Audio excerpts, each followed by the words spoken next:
হর হর মহাদেব, জয় শিবশম্ভু, জয় মা পার্বতী। নমস্কার দর্শক বন্ধুরা, আজকের এই ভিডিও থেকে আপনারা দেখবেন ও জানবেন 2026 সালে শ্রাবণ মাসে প্রথম সোমবারে শিব পূজা সঠিক পদ্ধতি। 2026 সালে শ্রাবণ মাসে প্রথম সোমবার কত তারিখে পড়েছে, শ্রাবণের প্রথম সোমবার শিবলিঙ্গে কোন বস্তু অর্পণ করলে দ্রুত মনস্কামনা পূর্ণ হয়, শ্রাবণ সোমবার ব্রত পালন করে কি খাবেন ও খাবেন না, বিধিনিষেধ ইত্যাদি। সিংহরায় ডরবেন সনাতনী বার্তার নতুন একটি পর্বে সকল দর্শক বন্ধুকে স্বাগত জানায়। আমরা শুরু করছি মূল পর্ব। 2026 সালে বাংলা পঞ্জিকা অনুসারে শ্রাবণ মাসে মোট 5টি সোমবার পড়েছে।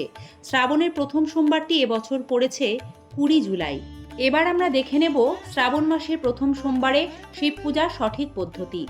দর্শক বন্ধুরা, মহাদেব অল্পেই সন্তুষ্ট, তাই তাকে আশুতোষ বলা হয়। তারপরেও তাঁর পূজায় বেশ কিছু নিয়ম আছে যা মানলে খুব ভালো ফল পাওয়া যায়। শ্রাবণের প্রথম সোমবার কিভাবে পালন করবেন? শ্রাবণের প্রথম সোমবার সকাল সকাল তাড়াতাড়ি ঘুম থেকে উঠে স্নান সেরে শুদ্ধ বস্ত্র পরে নিন। আপনি মন্দিরে জলাভিষেক করুন বা বাড়িতে, নিয়ম দুক্ষেত্রেই একই রকম হবে। কিন্তু সনাতন ধর্মে যে কোনো পুজোই গণেশ বন্দনা দিয়ে শুরু হয়, তাই শ্রাবণ সোমবারে প্রথম শিব পূজাও কিন্তু গণেশ পুজো দিয়েই শুরু করতে হবে। তারপর একে একে শিবলিঙ্গে জল ঢালতে শুরু করুন। এই জিনিসগুলি ধাপে ধাপে শিবলিঙ্গে দিন। প্রথমে শুদ্ধ জল, তারপর কাঁচা দুধ, তারপর গঙ্গা জল ও পঞ্চামৃত। পঞ্চামৃত হলো দুধ, দই, ঘি, মধু, চিনি, এই 5টি বস্তু দিয়ে তৈরি একটি বিশেষ মিশ্রণ। শিবলিঙ্গে জল ঢালা হয়ে গেলে চন্দন ও কর্পূর মাখানো ফুল, বেলপাতা উৎসর্গ করুন। ধুতুরা আকন্দের মালা নিবেদন করুন। শিবলিঙ্গে গোটা ফল নিবেদন করতে হয়, সেক্ষেত্রে একটি বৃন্তযুক্ত বেল ফল অবশ্যই শিবলিঙ্গে নিবেদন করবেন, কারণ বেল পাতা ও বেল ফল ছাড়া শিব পূজা অসম্পূর্ণ। একটি পৈতে শিবলিঙ্গে অবশ্যই নিবেদন করবেন। এবং যারা ভোগ নৈবেদ্য নিবেদন করতে চাইছেন, তারা শ্রাবণের প্রথম সোমবার যে কোনো শিব মন্দিরে ঘি ও চিনি ভোগ হিসেবে শিব ঠাকুরকে নিবেদন করতে পারেন। দর্শক বন্ধুরা, শিবলিঙ্গে সরাসরি জল ঢালতে নেই। শিবলিঙ্গে জল ঢালা সঠিক নিয়ম হলো উত্তর দিকে মুখ করে প্রথমে শিবলিঙ্গে জলাধারীর ডান দিকে জল নিবেদন করুন, একে গণেশের স্থান বলা হয়। এরপর বাঁ দিকে কার্তিকের নিবাস স্থানে জল নিবেদন করতে হয়। তারপর জলাধারীর মাঝের স্থানে জল নিবেদন করুন, এটি শিবকন্যা অশোক সুন্দরী স্থান। এরপর হস্ত কমলে বা সেই স্থানে শিবলিঙ্গে জল নিবেদন করুন যার ওপর শিবলিঙ্গ রয়েছে, একে মাতা পার্বতী স্থান মনে করা হয়। আর সব শেষে শিবলিঙ্গে জল নিবেদন করুন। এটাই শিবলিঙ্গে জল নিবেদনের সঠিক নিয়ম। শ্রাবণের প্রথম সোমবার শিবলিঙ্গে কি অর্পণ করতে হয়? দর্শক বন্ধুরা, শিব পুরাণ মতে শ্রাবণের প্রথম সোমবার শিবলিঙ্গে অখণ্ড আতপ চাল অর্পণ করতে হয়। এতে সংসারে আর্থিক অভাব অনটন দূর হয়।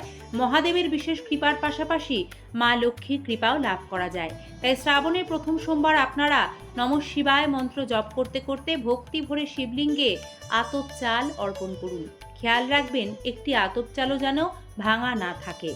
পুজো শেষ করে একটি ঘিয়ের প্রদীপের মধ্যে কর্পূর দিয়ে জ্বালিয়ে আরতি করবেন এবং পুজো শেষে উপোস ভেঙে কি খাবেন ও খাবেন না।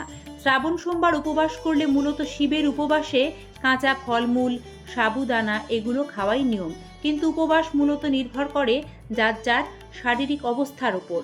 তাই সেটা বিবেচনা করে শ্রাবণ সোমবারে আপনারা নিরামিষ আহার গ্রহণ করতে পারেন, কিন্তু ভুলেও পেঁয়াজ, রসুন, নেশার বস্তু, আমিষ খাবার একেবারেই খাবেন না, তাতে ব্রত ভঙ্গ হয়ে যায়। এছাড়াও মহাদেবের উপবাস করে সেঁকা পোড়া খাবার খেতে নেই, তাই রুটি শিবের উপবাসে একেবারেই খাওয়া চলবে না। শ্রাবণের সোমবারগুলিতে যখন শিবলিঙ্গে জল ঢালবেন, পাশাপাশি নন্দী মহারাজকেও জল ও দুধ ঢালতে হবে। মাতা পার্বতীর পুজো ছাড়া মহাদেবের পুজোই অসম্পূর্ণ, তাই শ্রাবণের সোমবারগুলিতে মহাদেবের পাশাপাশি মাতা পার্বতীর আরাধনাও করতে হবে। যে কাজগুলি বা যে ভুলগুলি ভুল করেও শ্রাবণ সোমবারে শিব পূজার সময় করবেন না, সেগুলি কি কি দেখে নেওয়া যাক সংক্ষেপে। শ্রাবণের সোমবারে শিবলিঙ্গে হলুদ, কুমকুম, সিঁদুর, তুলসী, কেতকী ফুল একেবারেই দেবেন না, এতে মহাদেব রুষ্ট হন। শিবলিঙ্গ কখনো প্রদক্ষিণ করবেন না। মহাদেবের পুজোর প্রয়োজনে যে বেলপাতা প্রয়োজন, সেটি কিন্তু সোমবারে তুলতে বা ছিঁড়তে নেই, তার পুজোর প্রয়োজনে বেলপাতা আগে থেকেই জোগাড় করে রাখুন। উপবাসের সময় ভুলেও দুধ খাবেন না, কারণ শাস্ত্রমতে শ্রাবণ মাসে দুধ খেতে নেই। আর শ্রাবণ সোমবারে উপবাস করে ওই বিশেষ দিনটিতে বেল খাবেন না। শ্রাবণ সোমবারের বিশেষ দিনে ক্ষৌরকর্ম অর্থাৎ নখ চুল দাড়ি কাটবেন না। কাউকে কটু কথা বলবেন না, মৌনতা পালন করুন, এটি সব ব্রতের ক্ষেত্রেই প্রয়োজনীয়। ভক্তি হলো মহাদেবের সবচেয়ে প্রিয় উপকরণ, যাতে তিনি সবচেয়ে বেশি তুষ্ট ও খুশি হন। তাই শুদ্ধ ভক্তি দিয়ে শ্রাবণ সোমবারগুলিতে মহাদেবের আরাধনা করলে তিনি ভক্তের সকল মনোবাঞ্ছা পূর্ণ করবেন। দূর হয় সকল রকম জটিল বাধা, বিপত্তি, গ্রহদোষ। মহাদেবের আশীর্বাদ আপনাদের সকলের ওপর বর্ষিত হোক। পর্বটি এখানে শেষ করছি। সকলে ভালো থাকবেন। হর হর মহাদেব। জয় মা পার্বতী।